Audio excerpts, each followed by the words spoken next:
Dengue রোগীদের কথা চিন্তা করে আমরা 1 নম্বর ওয়ার্ডকে দ্রুত গতিতে অক্সিজেন লাইন লাগিয়ে, ইলেকট্রিক্যাল লাইন লাগিয়ে এবং বেডগুলো আবার রিঅর্গানাইজ করে আমরা অতি দ্রুততায় 48 ঘন্টার মধ্যে আমরা ডেঙ্গু সেলকে আমরা প্রতিষ্ঠা করেছি। 10 ভাগের 1 ভাগ। কিন্তু পেশেন্ট কিন্তু একটু বাড়ছে, 10, 6, 10 এভাবে করে করে 45 থেকে 64 হয়েছে। We don't know the future. আমি জানি না কালকে কতজন আসবে। ইভেন এমন হতে পারে কালকে 600 জন আসবে, মানে কালকে অনেক পেশেন্ট বেড়ে যাবে। তো সেইটার কথা চিন্তা করে আমরা সাডেন যেন আমরা কোনো সমস্যার মধ্যে না পড়ি, সেই জন্য প্রতিকার এবং ইয়ার জন্য আমরা ডেঙ্গু সেলটাকে আমরা প্রতিষ্ঠা করেছি।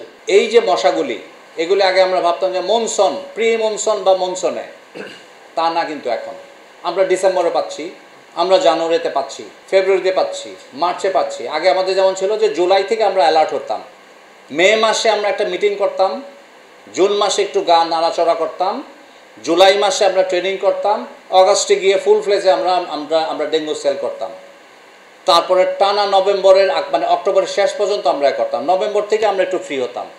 কিন্তু বিগত কয়েক বছর যাওয়া দেখা যাচ্ছে যে ডেঙ্গুর প্রকৃতি সম্পূর্ণ পরিবর্তন।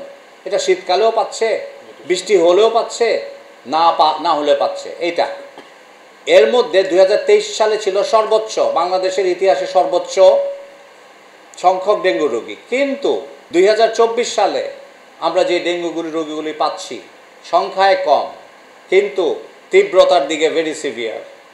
এরা ডাইরেক্ট আমাদের কাছে আসছে শক নিয়ে, ডাইরেক্ট আসতেছে কমপ্লিকেটেড কেস নিয়ে।